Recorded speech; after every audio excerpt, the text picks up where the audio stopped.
Knoxville police officers are accused of drunk driving on the same night. Both officers are now stripped of their patrol powers. They're on administrative assignment as the department investigates the cases.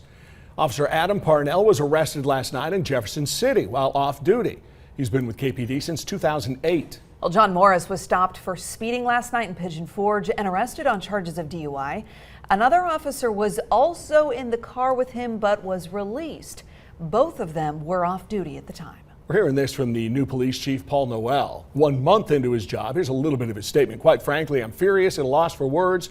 The alleged actions of these officers run in complete opposition to our mission and values as a department.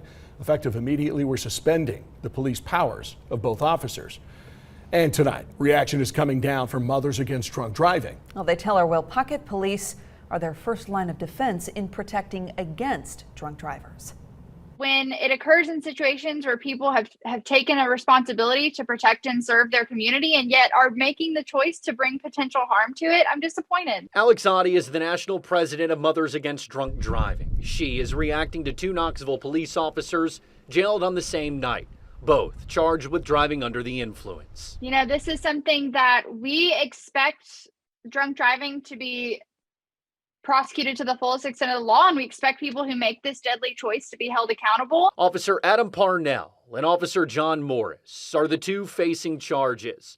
Oddie says these defenders of the law made a potentially deadly choice they could have changed. We know that drinking and driving is not an accident. It's not a mistake. It's a choice. And people who make this deliberate choice are doing so knowing that they're taking the lives of others into their hands. Choices have consequences. While the 2 officers are stripped of their policing duties, Oddie says this incident doesn't mean that all police officers are breaking the law. We know that this situation is not indicative of law enforcement. We know that law enforcement is still our #1 line of defense. But for these officers who make this choice, I just want you to understand that these choices hurt people and they kill people.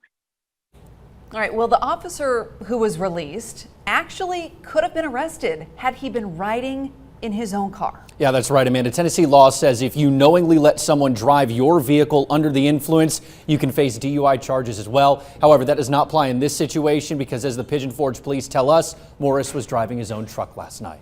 All right, Will Puckett, thanks, and thanks for clearing that up, too.